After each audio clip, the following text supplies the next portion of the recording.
Ja, hallo, hier ist Michael Adams für CEO Roaster und Stock-Telegraph. Ich habe bei mir den Joe Brunner aus Österreich, den nehme ich ja immer gerne mit dazu. Er schreibt ja unter anderem auch den Smallcap-Investor Börsenbrief. Schauen Sie sich den unbedingt mal an. Ich weiß nicht, Joe, gibt es gerade ein kostenloses Testabo von deinem Börsenbrief? Weißt du, so nett danach fragst, können wir da sicher was machen. Sehr gut. Also wenn Sie da Bedarf haben, ja, schreiben Sie entweder mir oder dem Joe und ja, beziehen Sie sich hier auf mich, ja, und dann kriegen Sie ein Testabo.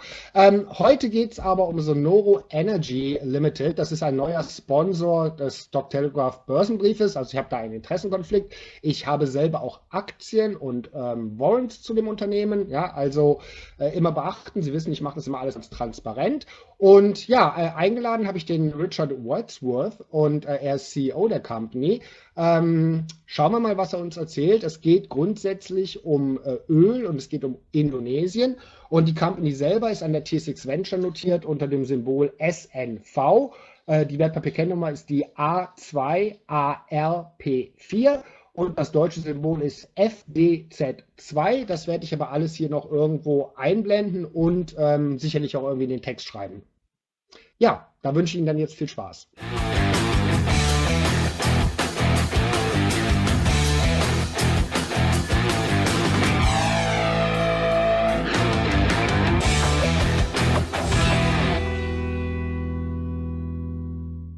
Oh, well, thank you for having me. And I do speak just a little bit of German still. Guten Morgen, guten Abend. So thank you for having me. Dankeschön. So yeah, I guess a little bit about myself. First, as you alluded to, I've been in the business for over 25 years. I started my career here in Canada, in Alberta, with a company called Coke Exploration, where I developed quite a lot of heavy oil and shallow natural gas for my first 10 years. And subsequent to that, I wanted to get going internationally and pursue international opportunities, having grown up in places like Indonesia and Sumatra, Papua New Guinea, Peru, Australia. So I started to work with a company out of London, England called Premier Oil, and working on a project in Albania in 2001. Turned that project around. It was basically in a very early phase of redevelopment, and we drilled 20 wells there, and subsequently the company Premier decided in 2003, 2004 to leave, and I started a company with some fellow co-founders called Bankers Petroleum, which in the first few years, up until about end of 2008, basically built the first 7,000 barrels a day on the platform of recompleting existing heavy oil wells, 2,000 meters there. So a lot of onshore challenges, obviously an international environment that was quite new to the world at the time. And then subsequently got it going to exports, got it moving towards horizontal wells, and the company eventually moved to about 20,000 barrels a day. That's Bankers Petroleum. And subsequent to that, they sold to the Chinese here just last year for about $500 some million.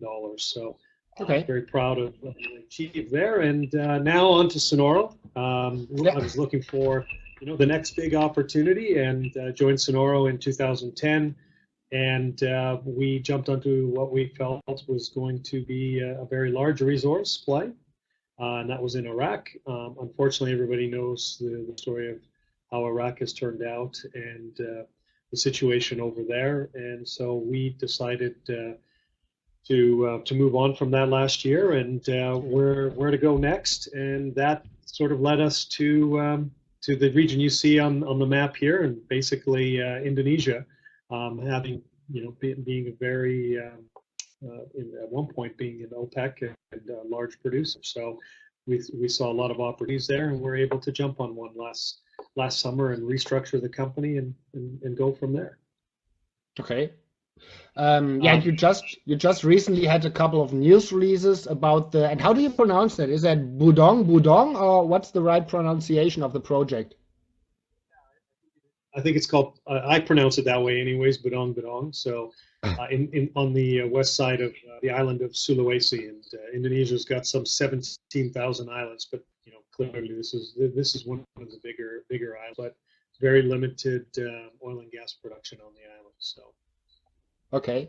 Yeah, okay. So run us through the corporate profile. So, and by the way, the share price had some pretty good appreciation over the last couple of days. Yes. I think we're starting to get the story out about the opportunity that we're faced with in Indonesia, and with that, we're getting some more interest, and of course, we're doing some additional marketing. We've been a very tightly held company over the past years, which you can see on this pie chart here. We do have 177 million shares out at the moment. We just finished a $3.6 million raise, and that's to move us forward on our appraisal well drilling in Bedong Bedong. Of that 177 million, you'll see that management and board, we have about 31%. Then our close friends and family have about another 24%. And then the other shareholders that came in this recent financing, they've got about 41%. So at the moment, a lot of 120 million of these shares is restricted until I think the end of August, at which time they become free trading. So yeah, we're trading at about 10 cents, market capitalization about 17 million, and our focus is Indonesia. It is Bedong Bedong license. We've got, when we took it on last year, we needed to get an extension from the Indonesian government. We did some work. We then showed them that we're ready to move forward. We got that extension here earlier this year, and now we're working towards spudding a well here in August and drilling our appraisal well of our first resource, which we call the Lariang or LG prospect. And that, based on independent resource report, prospective resource report, unrisked, could be a 16 million barrel field recoverable. So that's not small by any means, but it's not large. But at the same time, this could open up a whole new area for us with the acreage position that we've got, and being that there is no other oil and gas production right in this area. There are in other parts of the island. And I think, last point I'd just make is that, while we have this one well and we're drilling this here in August, we're also looking at a number of other opportunities. We do see a number of other opportunities in Indonesia. I guess that sort of takes me to why Indonesia. Yeah, go ahead, Mike. Yeah, let me ask you actually two questions. So the extension of the license was for 1 full year, right? When you did it earlier this year. So is that common that the license is only extended for 1 year, which to me seems to be pretty short term, or are there any opportunities to have it extended, let's say 3 or 5 years? And what are the parameters for the extension? So is it just paying a fee, or do you have to do specific work? So what are kind of the parameters of the license? And the second question would be, because you mentioned you're looking for other opportunities in Indonesia. So are you going to focus on Indonesia, or are you going to, on occasion, going to broaden it into other parts of Asia? Right. No, great. Yeah, I guess with respect to your first question and the extension of the license, this license it's a production sharing contract, and most PSCs, as we refer to them, they'll have a 7 to 10 year exploration period in which you're able to prove that you've got a commercial discovery. And once you have a commercial discovery, then you would move that into a production license, which gives you another 20 years. So this license, last year when we picked it up, and we knew the risk of this when we picked it up, we also knew that the environment was pretty tough. Obviously, the oil and gas industry is reducing the amount of capital spending. The commodity prices have been significantly lower, and activity is generally lower around the world, but also that's the same in Indonesia. So we only had till the end of the year to basically prove up a commercial discovery. We were at the end of the 10-year term. So so giving an extension significantly longer is not very common, but giving us the time to be able to follow through on our program. And naturally, I mean, the government wants to see activity and moving this forward, and that's what we've done. And we're now proving. So one of the conditions that they did put in is that we drill a well here by the end of August, and that's exactly what we're doing. So with respect to other opportunities, is it just Indonesia we're focusing on? I mean, at the moment, we've actually been looking at a number of projects throughout Southeast Asia. Again, it's such a growth area, high demand for oil and gas, and typically import oil and gas into the various countries. But I would say because we have a team in Jakarta, we know Indonesia quite well, that we're spending a bit more time on those potential opportunities. And we're also looking at other ones as the opportunities arise. Okay, cool. Thank you. Richard, two questions or Yes. Some question on the drilling. What kind of drilling is this? How deep you must go, and what are the capex and what we can expect? Or what is your goal? Right. Your major All goal? very good questions. Yeah. So I guess I'll try and summarize, because I think as we go through the presentation, all of those items will be addressed in more detail. But effectively, it's onshore, it's shallow, it's 500 meters is our target depth. It does come from a region, an area where there's a lot of oil seeps. We are offsetting an existing well that was drilled previously for deeper depths that had good response on the logs when they drilled through the shallow sections. I'll explain a little bit more as we go on. So it is. We also expect it to be a light oil as well, somewhere in the 30 plus API range. And from a productivity standpoint, there are no analogs, on Sulawesi itself, so it's pretty hard to say what we might get from a productivity basis. But that's effectively why it's an appraisal well. We know the structure's there. We know, or at least we believe, the structure is there based on the seismic we have, based on the previous well drilled. We believe that if there's to trap that in this structure. And now what we need to do is prove the reservoir quality and productivity, and that's why we consider it an appraisal well. Is there infrastructure in place there?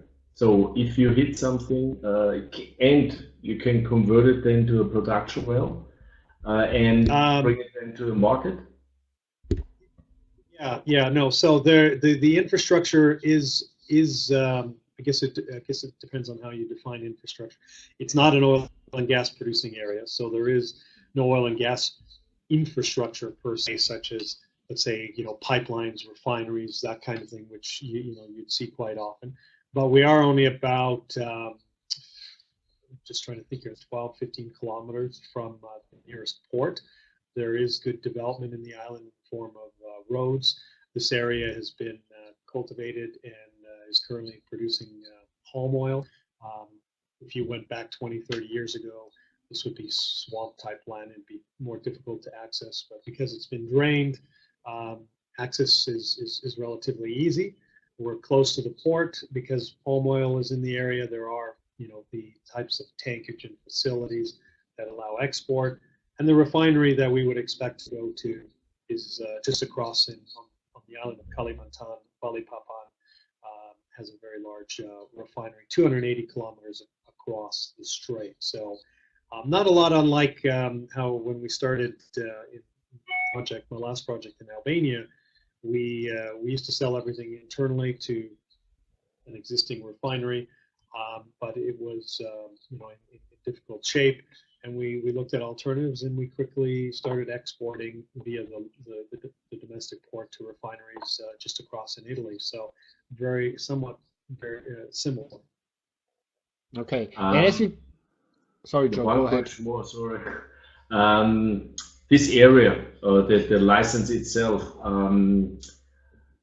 how many holes you can drill there? What you expect, or is it the only that you can make the confirmation from this license, or what's how the inventory looks like?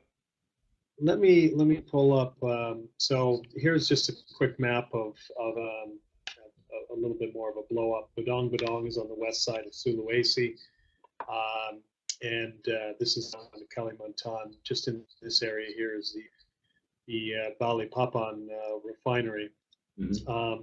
The actual block itself, this is used to be a much larger block. It's been relinquished down to just 20% of the original size. We've kept two main blocks, the Karama block in the south and the Lariang block in the north. This is where basically we would be drilling, just offsetting this LG1 well. When you look at the structure itself, sorry, there's a blow up. You see a lot of seeps along the west side. Couple of previous existing wells that were drilled back in the late 1890s, actually. So again, we know there's hydrocarbons here. It's been produced. It's been successful in the past, and thus, basically, we're coming back in, and we want to repeat that success using newer technology, newer drilling techniques. This LG1 well was actually drilled in 2011, so not that long ago. They went for a deeper Eocene target. They had a kick of gas and condensate to surface from about 650, 750 meter depths. We're not pursuing the gas per se here because gas needs a bit more infrastructure to get it to market versus oil, but we see several structures just above it. And this is here's the basic rollover structure. Here was the original well. Here's the original 3 shows that we see on logs. And as they drilled through, they saw in mud cuttings. But this was not their target. They were going much deeper, and therefore they had a very big hole. They had multiple layers of casing, and they also had a heavyweight mud. So that created some damage to the reservoir and making the petrophysics more difficult to interpret. So we're moving up the structure.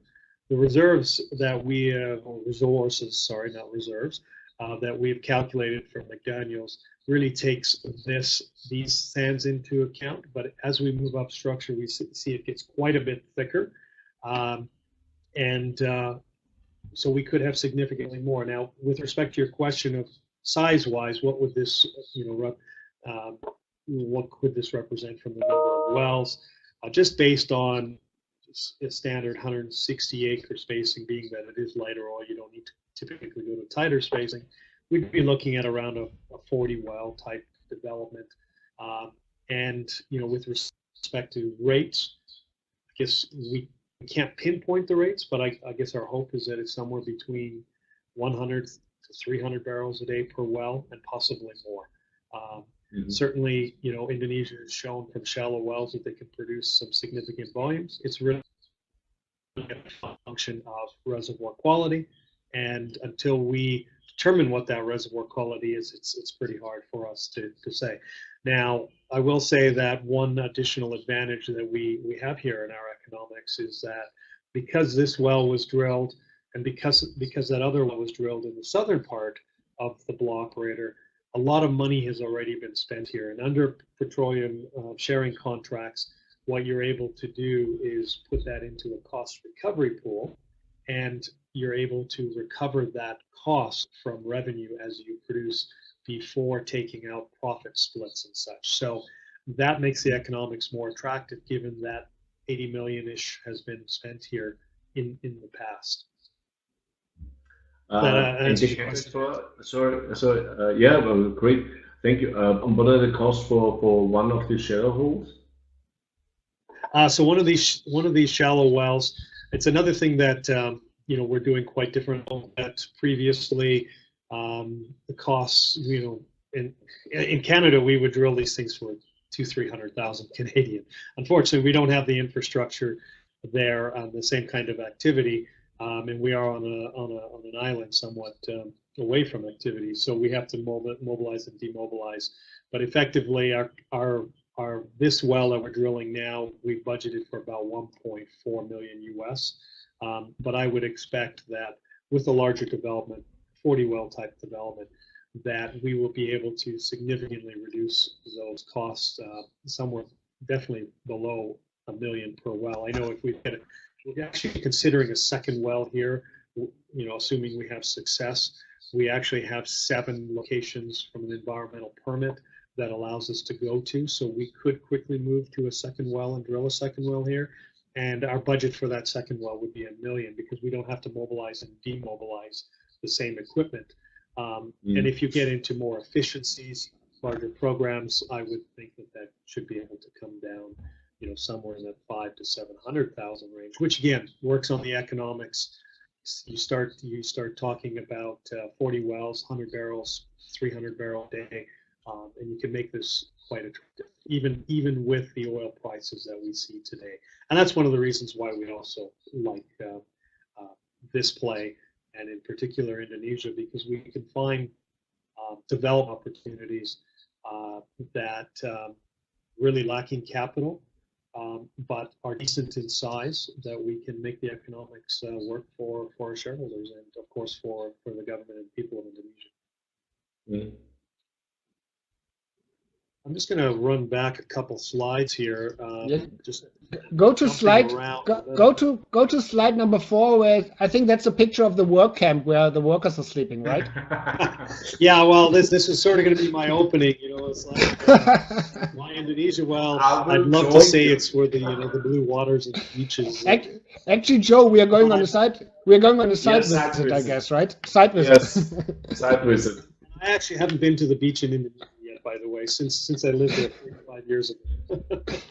But I mean, it's and as I think I mentioned earlier, Indonesia is quite has quite a predominant oil and gas history, going all the way back to the 1880s. In fact, Sulawesi, the first well was drilled back in 1898 in the shallow seeps I was mentioning. So it does have a very fast developing economy. Its demand is outstripping its supply. You see this in the news all the time. The Indonesian government is trying to become more attractive to international investors. You see here on the right, you see that the production is dropping.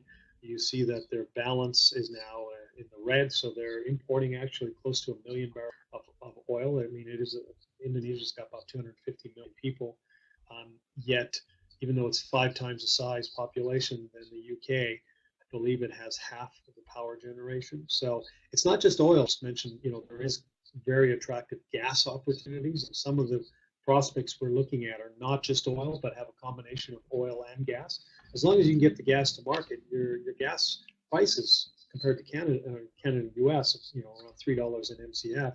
Indonesia is somewhere between $6 and $10. So again, you have some higher costs, of course, but you also have the higher revenues as well. So, and our team as well has a lot of experience here in Indonesia. Not myself, not so much, other than living there when I was a child. But certainly my experience internationally in other jurisdictions. I've seen a lot of places, and Indonesia is certainly a great opportunity, a great place for us to be into work. I'll just quickly mention our board. So Chris Atkinson, he's our chairman of the board. He's ex-Arco, ex-Shell.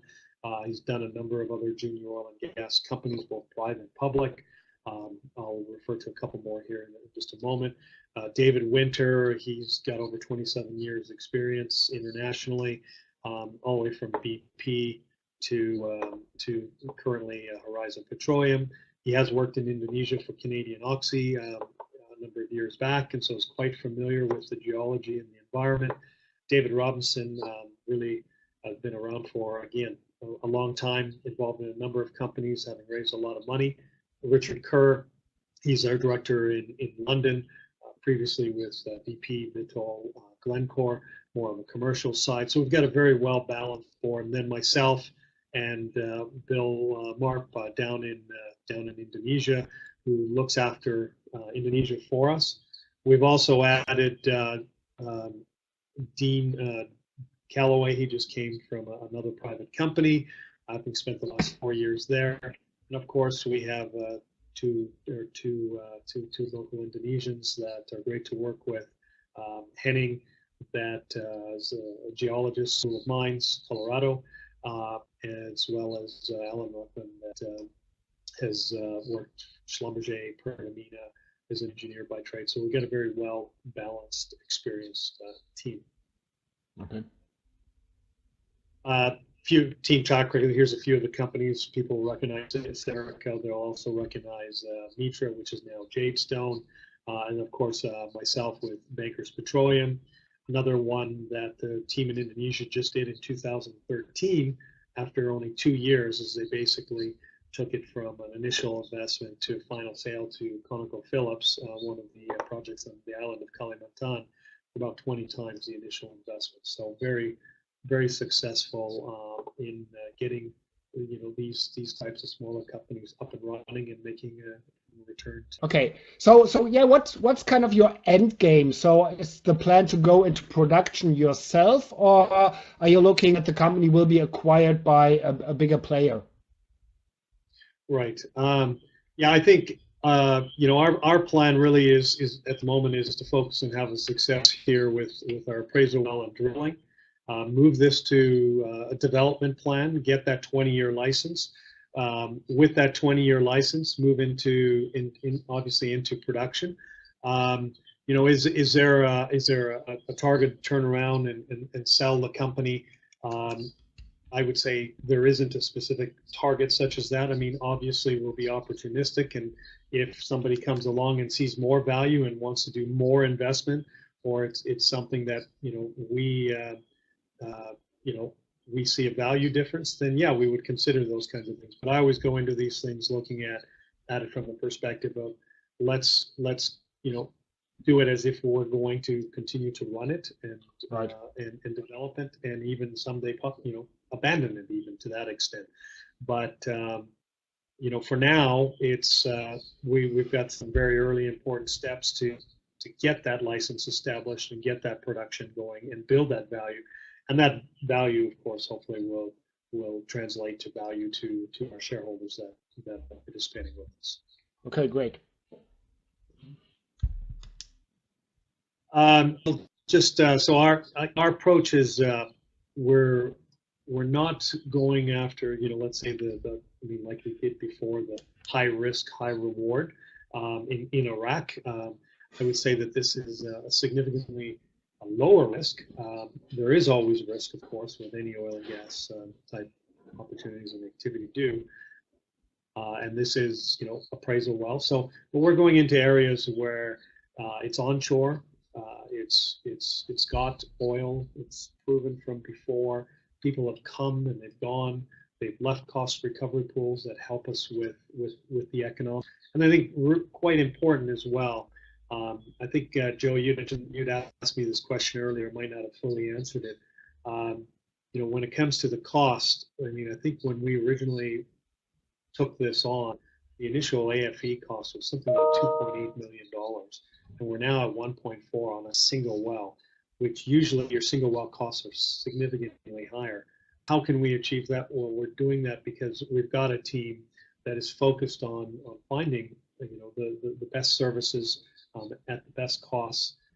Yes, we're seeing reduction in costs because of people are hungry for work, but we're also doing things differently. We've hired a drilling company, as we announced, major drilling out of Canada. They're worldwide with over 700 rigs. What we're not using just a very standard conventional rig. What we're using is a hydraulic coring rig that's fit for purpose to be able to drill these shallow 500-meter wells have smaller footprints, smaller moat demoat costs, but yet still get the job done, safely, protecting the environment, of course, and being and getting to that reservoir and getting additional information actually, because we're coring, and it's a better way of coring than the conventional rigs, and it has less damaging effects on the reservoir. So all of these things are what we want to repeat, not just here in West Sulawesi, but why can't we go and do some of the same things in other shallow to medium depths in other places? I think this is something that our drilling contractor is also keenly looking at and would like to expand their business on in the oil and gas sector. But Richard, sorry to interrupt you, but when it sees, or to summarize so far, is at the moment you have this one project. Okay, for sure it's lower risk than it was in history, was production there, but they never use modern technologies to build the production there. So what you're doing when the results from the drillings are not that what you expect?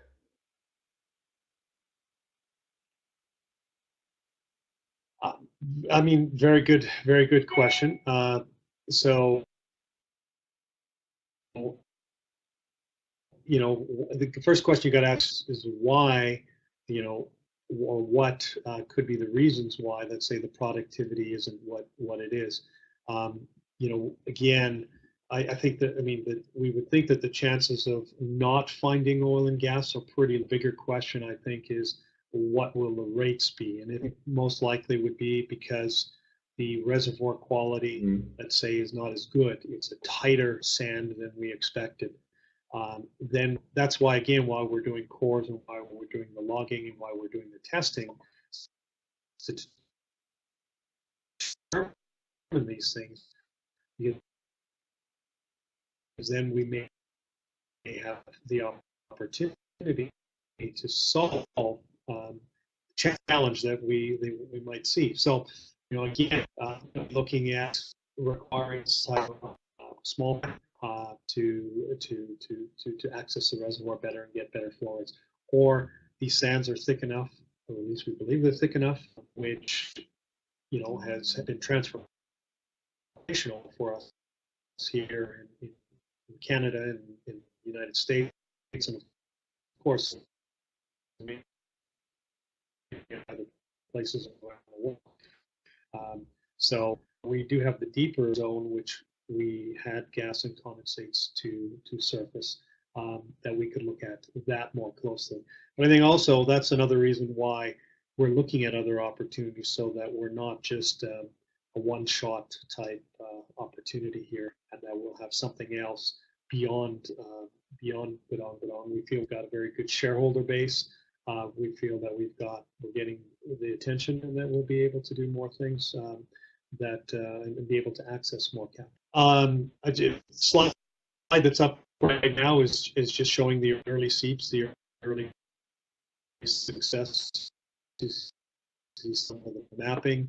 I'll point out real quick, there is another structure up here that has been mapped quite some time ago, but not drilled, the mezzanine structure. It's based on what we see from the seismic here, it's probably some 2 to 3 times larger. It probably would have been a preferred location to go to first, if it had not been for the fact that this has got an offset well. This is across several seismic lines, and this also had an area where we could access quite easily with getting landowner permissions, etc. We also have several opportunities down through here as well.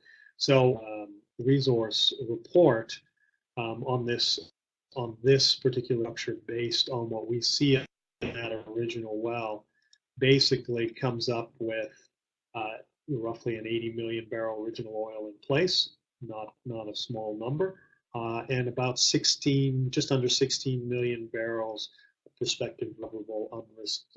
And I always go to the unrisked number versus the risk, because ultimately you either hit or you don't. So this is either 0 or it's going to be something else. We have not added any of the other leads and prospects we have. We have a number of those. We wanted to just focus on where we could get to production, development, and then we'll look at those opportunities once we have a 20-year license. And I guess I should just mention on that note, just the PSC contract summary. Here's that 10-year license, which is expiring, but it can be moved to a 20-year based on a discovery. There is a royalty of 10%. The cost recovery is 100% government, and we do have, some previous 80 million that's been spent. So, jetzt haben wir den Richard ja komplett verloren. Er war aber ja soweit einigermaßen durch. Ist natürlich nicht schön, aber die Kanadier haben halt, das Internet ist da halt noch nicht so verbreitet. Ja, setzt sich ja eh nicht durch, wie der Joe weiß. Ja, aber gut, wir schauen einfach mal. Ich hoffe mal, dass die mit dem Drill Rigs besser umgehen können als mit ihrem Wi-Fi. Und da eigentlich sollte ich ja jetzt, wie Sie mir mal sagen, ich sollte ja eine deutsche Zusammenfassung machen, aber da ich ja das Glück habe, den Joe Brunner hier dabei zu haben, macht er jetzt den Job und macht die deutsche Zusammenfassung für Sie. Ja, da sieht man, wie der Kollege Adams ist ein bisschen arbeitsfaul. Nein, ist ja schon spät am Abend und deswegen wollen wir ihm das gönnen. Ich kann Ihnen natürlich nur meinen Zusammenblick geben. Ich habe zwar auch einen Conflict of Interest, bin ich drauf gekommen. Die Sonoro ist ja Kunde bei unserer Nachrichtenagentur i.V.m. Muss aber ehrlicherweise sein, da stehe ich großteils darüber. Für mich ist wichtig, was das Projekt kann, und da schaut es einmal insofern auf ein paar wichtige Punkte. Erstens einmal, die Company war früher in dem Irak, ist jetzt gewechselt nach Indonesien. Irak war nicht so unbedingt das Gelbe vom Ei, wie wir so schön sagen, not the yellow from the egg, aber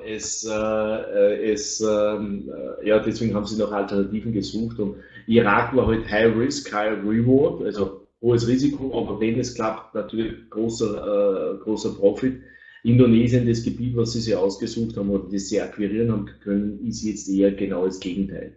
Aktionärstruktur schaut einmal sehr gut aus, 177 Millionen ist zwar nicht unbedingt wenig draußen, 10 Cent sind ungefähr knapp unter 20 Millionen Market. Management und Friends and Family haben einen sehr hohen Anteil, und das letzte große Placement, was sie gemacht haben, die sind auch noch restricted, die Aktien. Das sind sozusagen sehr viele in festen Händen. So, kommen wir aber zum Projekt selber. Indonesien. Indonesien ist mittlerweile ein Importeur, war früher ein Exporteur, ist auch Mitglied, soweit ich weiß, der OPEC, obwohl sie mittlerweile schon Importeur sind.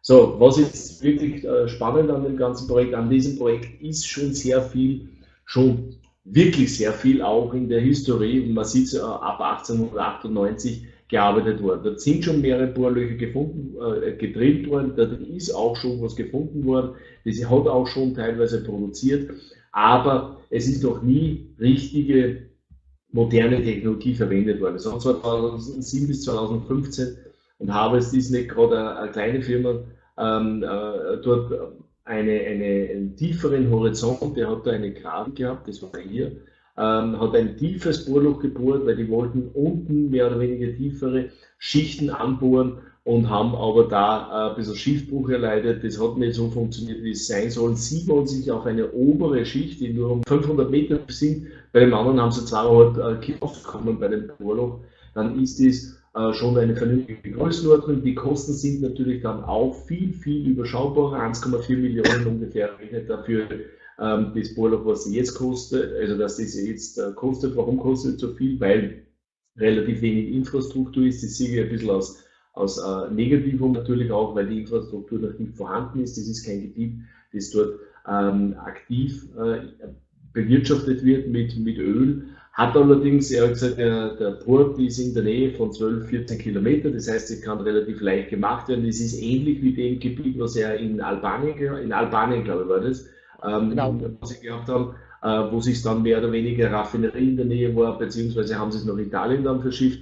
So, und was auch wichtig ist, wenn Sie dementsprechend die Formation bestätigen, dann können Sie ungefähr 40 Bohrlöcher machen. Und 40 Bohrlöcher bei 100 Barrels war das immerhin 4000 Barrels. Das ist kein kein horizontales Bohrloch, das gefrackt wird. Das heißt, es ist auch sehr kontinuierlich, sehr stabile Produktionsraten. Das heißt, die produzieren auch dann tatsächlich 10, 15, 20 Jahre mit einer sehr stabilen Rate. Und dann kommt man auf ein Feld, das zwischen 4 und 12.000 Barrels produzieren kann, wenn alles hittet, wie sie hittet soll oder wie sie jetzt momentan das Reservoir ausschaut. Und die genug Informationen haben, das sieht man auch daran, dass ja dort bereits 80 Millionen Dollar investiert worden ist. Und das ist eigentlich der Riesen-Benefit daraus. Also sie haben das eigentlich Gebiet zusammengeschrumpft auf 2 Projekte, die sie sich fokussieren wollen. Und jetzt das Schöne ist bei ihrem Kontrakt, wenn sie sozusagen was finden, dann sind die ersten 80 Millionen sozusagen frei. Das heißt, sie brauchen dafür keine Steuern zahlen, weil danach, wenn das dann aufgebraucht ist, also diese ganzen Kosten mehr oder weniger, die Vorgängerfirmen auch investiert haben, rückgezahlt sind, dann splittet das in 37,5 fürs Government und 32,5 für den Contractor. Und nach Steuer heißt es eigentlich nur 35%, weil 44% Income Tax und Distribution Tax drauf ist. Aber die ersten 80 Millionen sind frei. Wenn die einmal wirklich tatsächlich einmal 80 Millionen produzieren, dann steht der Aktienkurs ganz woanders und dann haben sie auch ganz andere Projekte wahrscheinlich schon an der Pipeline. Also von daher, wenn die es hittet, dann sind die ersten Jahre, kann man sagen, cash-free. Also das ist reiner Profit, der da rausgezogen wird. Und das ist eigentlich extrem positiv. Und er hat auch gesagt, soweit man ihn so gut verstanden hat können bei diesem Slide, dass sie, und das ist das Schöne an diesem Contract, dass sie noch Projekte, die sie in der Umgebung finden, die in ihrem Konzessionsgebiet sind, auch dazu rechnen können und sofort eigentlich in diese Produktionslizenz umwandeln können. Und das macht es natürlich ganz spannend. Ich habe mich auch gefragt, wie schaut es aus, wenn das Produkt nicht das bringt, was Sie erwarten. Naja, er sagt halt, Sie haben ein gutes Management-Team, das sehr wohl in der Lage ist, und Sie suchen ja auch davon, damit Sie von einem Projekts-Company in eine andere Company übergeführt werden mit mehreren Projekten. Und das sagt auch der Track Record, was das Management-Team hat, das sieht man hier in dieser schönen Slide, hat man das sehr schön gesehen. Das ist sozusagen das Management-Team, was hat das in der Vergangenheit gemacht und was war der Track Record drauf. Also das heißt, wie viele Multiples waren da von den Initial Dollars, die man rausgekriegt hat, zum Verkauf. Und da war zwischen 5 und 25-fachen mehr oder weniger alles drinnen. Und das könnte auch ganz spannend sein. Dann hat ja auch der Kollege gefragt, was ist das Ziel? Ist das Ziel zu verkaufen oder ist das Ziel, selber in Produktion zu gehen? Das ist natürlich ein Mischding. Wenn man natürlich jetzt was findet, und dort produziert man raus, dann ist man natürlich sofort Produzent. Andererseits, wenn man natürlich genug Size zeigen kann, dann ist es auch interessant für regionale oder andere Gesellschaften, die dort in der Nähe sind, dass man dieses Ganze akquiriert. Und da sind sie so weit flexibel, dass sie sagen, wenn das wahrscheinlich das Angebot gut genug ist, dann werden sie halt dementsprechend verkauft. Es steht und fällt alles mit der ersten Bohrung, die sie Anfang August machen. Soweit muss das jedem klar sein. Das ist kein Home Run. Die Risiko ist deutlich niedriger als wie im Irak, ganz klar. Warum? Weil die Vergangenheit einfach gezeigt hat, dass dort Öl ist und da war ein schönes Bild. Also wenn man das da sieht, dass es da sogar so Area of Öl, Öl an der Oberfläche ist, dann kann man sicher sein, dass halt unter der Erde in der Regel auch etwas ist. Aber weil das werden sie nicht nur gelehrt haben, sondern... Es sei denn, einer hat einen Ölwechsel da gemacht. Ja? Genau, aber in der Regel zeigt es natürlich, dass dort auch diese, und genauso hat man ja früher in Texas und so weiter ja Öl gefunden. Man hat an der Oberfläche solche kleinen Ölseen gesehen, wo das Öl einfach an die Oberfläche gekommen ist und hat dort eigentlich angefangen zu bohren, weil Seismik und so weiter hat es damals überhaupt nicht gegeben. Dass dort Öl ist meine Frage, ist keine Frage meines Erachtens. Die Frage ist nur, ist es wirtschaftlich? Und genau das ist halt das Thema. Das muss man jetzt mit der ersten Bohrung einfach feststellen. Und ich sage, in 2 Monaten, 3 Monaten weiß man dann deutlich mehr. Wenn im August das gebohrt wird, dann muss man sogenannte Flow-Tests machen, dann muss das dementsprechend alles einmal gebohrt werden, gecased werden.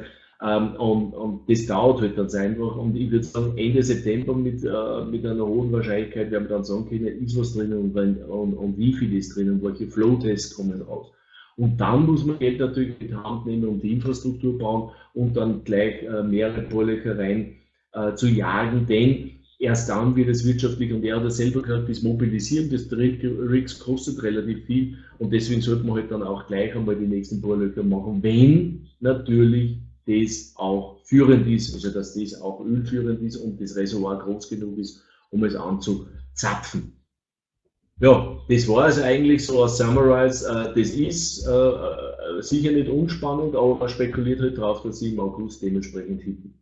Wenn sie hitten, dann schaut es gut aus. Wenn sie nicht hitten, muss die Company nach neuen Projekten suchen. Ja, das wäre sozusagen mein Summary meines laienhaften Zusammenfassung dieses interessanten Gespräches, auch wenn leider zum Schluss, muss man leider ehrlicherweise sagen, die Audioverbindung abgerissen ist und da kann man leider nichts machen, so ist es halt in Zeiten. Aber Internet setzt ja nicht durch, also von daher muss man leider mit sowas rechnen. Genau. Also auf jeden Fall nochmal auch von meiner Seite vielen Dank, dass du A, teilgenommen hast und B, auch für diese gute Zusammenfassung. Ich sehe es halt ähnlich. Also wir müssten jetzt halt, wer sehr risikobereit ist, der geht natürlich jetzt kurz vor den Bohrergebnissen, also quasi jetzt rein in die Aktie und spekuliert auf gute Bohrergebnisse. Und wer dann da noch ein bisschen sicherer sein kann und vielleicht oder sein möchte, lässt vielleicht ein paar Prozent liegen, und kann aber dann nach positiven Bohrergebnissen, wenn sobald die veröffentlicht werden, halt mit mehr Sicherheit in die Aktie reingehen. Nochmal, sowohl der Joe als auch ich, wir haben beide einen Interessenkonflikt aus diversen Gründen. Ich bin auch noch Aktionär, also deswegen drücke ich natürlich beide Daumen, dass sie hitten, im August. Und auf jeden Fall werde ich Sie weiter auf dem Laufenden halten. Ich werde auch nochmal versuchen, mit dem Richard da irgendwie zu konferieren, dass wir ihn mal irgendwie vielleicht mal über Skype oder so kriegen, dass er dann noch mal ein bisschen mehr erzählen kann und dann nicht unterbrochen wird. Aber von mir war es das. Vielen Dank erst nochmal, aber Joe hat nochmal das finale Wort. Genau.